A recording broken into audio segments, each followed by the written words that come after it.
We've seen many of our favorite artists be taken away from us too soon, especially in the last few years. And no other job has quite the same threats as hip-hop.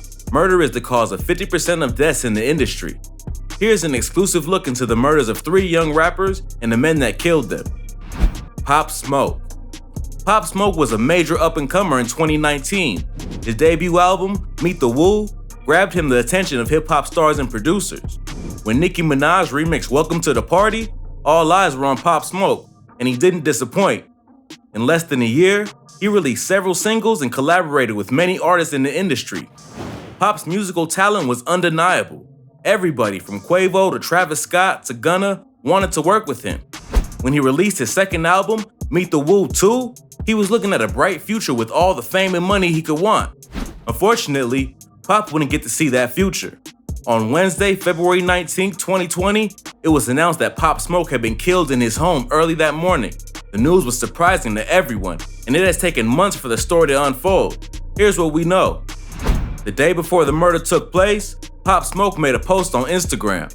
The photo showed off gift bags that he had gotten, and in one image, his address is clearly visible, the whole thing.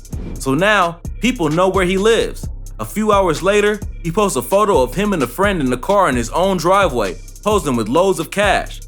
And now people know just what he has inside the house. That evening, a few friends were over at the house, so Pop Smoke wasn't the only one in the home that night. Around 4 in the morning, someone in the house deadbolted the front door shut, but did not turn their alarm on. 10 minutes later, 4 men found their way into the home, looking for the cash, chains, and whatever else the rapper had shown off on social media. Even though there were other people in the home, the intruders ran into Pop Smoke alone. They fired multiple shots, hitting the rapper several times. Someone at the house called 911, and he was rushed to Cedars-Sinai Medical Center in Hollywood. He was pronounced dead shortly after arriving. Meanwhile, the 4 men had escaped from the home. Officers had arrived at the house and were interrogating those that had been inside. No one knew anything, and all of them were cleared as suspects. The real suspects wouldn't be caught until July 9th, when it was announced that 5 men had been arrested in connection to the rapper's murder. Corey Walker, age 19, and Keandre Rogers, age 18, were both charged with murder during the robbery, which could put them up for the death penalty if they get convicted. 2 unnamed minors, aged 17 and 15, have also been charged with murder and robbery in a juvenile court. Another man, 21-year-old Jaquan Murphy, caught an attempted murder charge. Bail for each of the adult offenders was set at $1 million. People took the loss of Pop Smoke hard, with fans and artists tweeting their thoughts for his family, who said in response, "Every prayer, call, and act of kindness is deeply appreciated, and we mourn the loss of our son, brother, and friend." Lil Snoop. Lil Snoop never really got the chance to become a household name, but he was on his way. At age 18, he was already showing talent in the studio and had caught the eye of rapper Meek Mill. In 2013, he snuck past security and tapped on the window of Meek Mill's tour bus. When he opened it, Snoop handed him a mixtape and hoped for the best.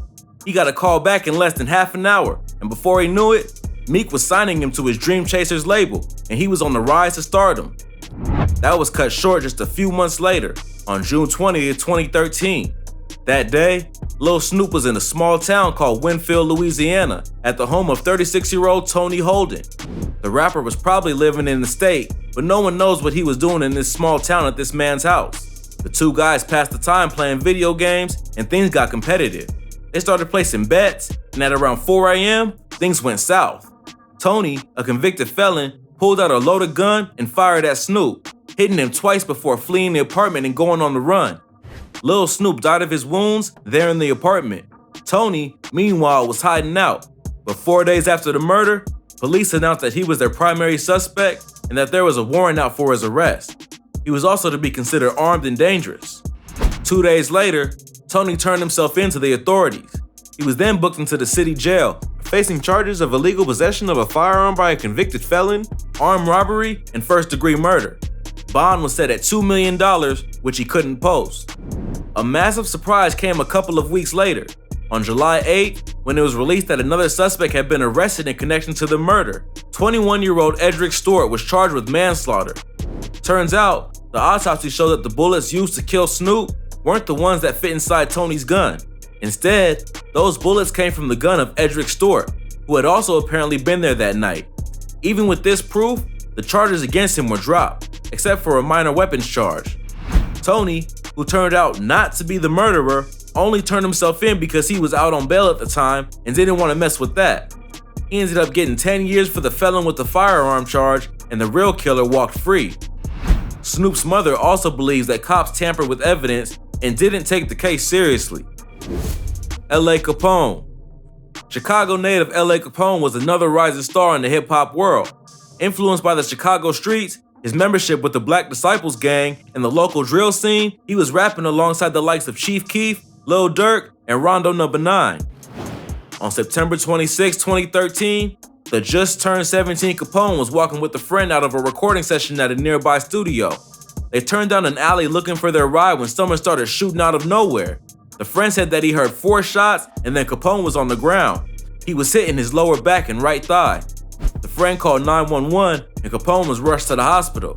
His mother arrived shortly and was told by nurses that he was alert and talking. Unfortunately, he had lost too much blood and was pronounced dead at 8:30 p.m., just 2 hours after the shooting. The news of his death made public by fellow rapper and good friend Lil Durk, who first tweeted, "Get well, bro," followed up with the "RIP, Lil Bro" a short time later. Nothing much happened for a while as investigators tried to figure out who shot L.A. Capone and why. On August 24, 2014, it was announced that 3 people have been charged with murder connected to the alley shooting. They had given statements about their involvement in the situation during police interrogation.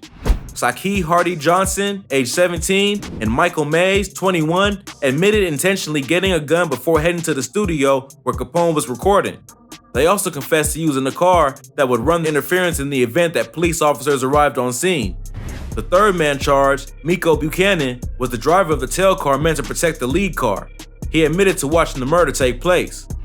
After their statements, the judge set bonds at $500,000 for Mays, $350,000 for Hardy Johnson, and $1 million for Buchanan.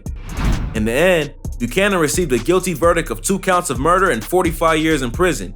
Michael Mays was also found guilty and received 24 years. Saki Hardy Johnson was sentenced to a full 60 years for his role in the murder.